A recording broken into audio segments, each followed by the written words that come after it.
उत्तराखंड के चमोली में जल विद्युत परियोजना की सुरंग में हुए हादसे को लेकर अब एक अहम जानकारी निकलकर सामने आई। हादसे से पहले तैयार की गई टीएचडीसी की रिपोर्ट में सुरंग के भीतर कमजोर चट्टानें और पानी की मौजूदगी को लेकर चेतावनी दी गई थी। इसके बावजूद भी हादसा होने के बाद अब सुरंग की सुरक्षा और निर्माण कार्यों को लेकर गंभीर सवाल उठ रहे हैं।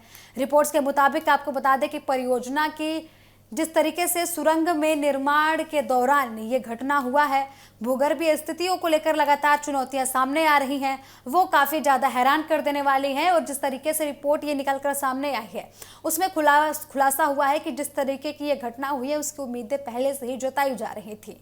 कुछ हिस्सों में चट्टानों की मजबूती कम होने के कारण पानी के रिसाव जैसे संकेत दर्ज किए गए थे।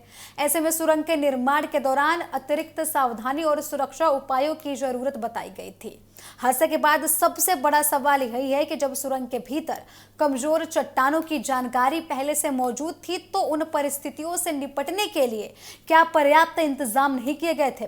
क्या सुरक्षा मानकों का पूरी तरीके से पालन नहीं किया गया था?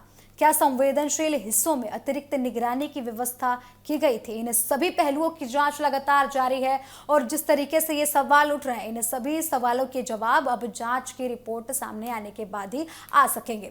तो जिस तरीके से सुरंग में हुए हादसे के बाद राहत बचाव कार्य लगातार चलाया जा रहा है और जिस तरीके से वहां पर पानी भराव की स्थिति पैदा हुई और चट्टानें गिरने की बातें निकलकर सामने आई, तो इन कारणों की वजह से जो परिस्थिति है उसको संभालना काफ़ी ज़्यादा मुश्किल होता हुआ नजर आ रहा है।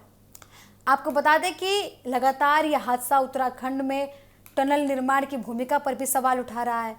टीएचडीसी की रिपोर्ट सामने आने के बाद यह मामला और भी ज़्यादा गंभीर होता हुआ भी नजर आ रहा है, क्योंकि इससे संकेत मिलता है कि निर्माण क्षेत्र में भूगर्भीय जोखिम की जानकारी पहले से ही थी। अब जांच एजेंसियां ये पता लगाने में जुटी हुई हैं कि रिपोर्ट में दिए गए सुझावों पर कितना अमल हुआ था। फिलहाल हादसे ने उत्तराखंड में बड़े सुरंग और जल विद्युत परियोजनाओं में सुरक्षा मानकों को लेकर भूगर्भीय जांच और श्रमिकों की सुरक्षा को भी लेकर काफी ज्यादा बहस को आगे बढ़ा दिया है।